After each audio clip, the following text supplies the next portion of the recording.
Nuit courte, mine fatiguée, les Bleus n'ont pas ménagé leurs efforts. Depuis leur titre, c'est quasiment du non-stop. La fête a duré une bonne partie de la nuit et auparavant, c'est la journée qui avait été chargée. L'arrivée à Roissy tout d'abord et l'accueil par une centaine de supporters. Puis un détour par l'Elysée. Les nouveaux champions d'Europe ont d'ailleurs été reçus par François Hollande et le chef de l'État les a félicités comme il se doit. Hier, à Ljubljana, vous avez montré que nous pouvions gagner. Pas simplement arriver en demi-finale. Ça, vous l'aviez déjà fait.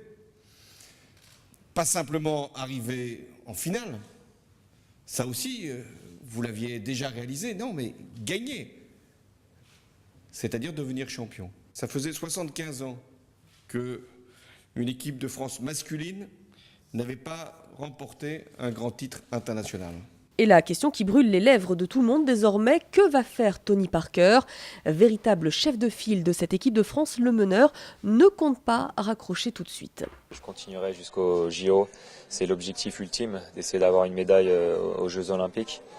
Après, je ne sais pas ce que je vais faire par rapport à l'année prochaine, mais c'est clair que l'Euro 2015 et les JO 2016, je serai là, c'est sûr.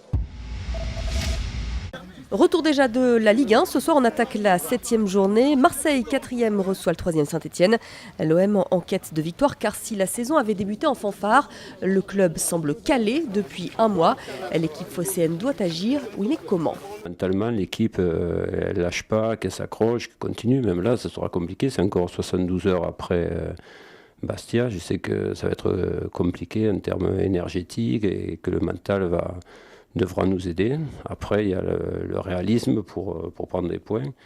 Et ce serait bien qu'on réussisse à prendre le maximum de points contre Saint-Etienne. Et autre match programmé dans la soirée, Lille-Évian, coup d'envoi à 19h.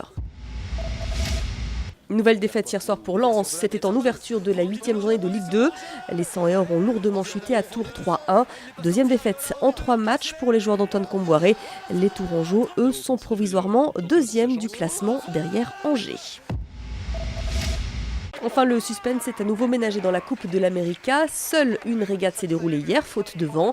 Régate remportée pour la 5e fois de suite par les Américains d'Oracle. Les Néo-Zélandais ne mènent plus que 8-6. L'épilogue sera peut-être pour ce soir.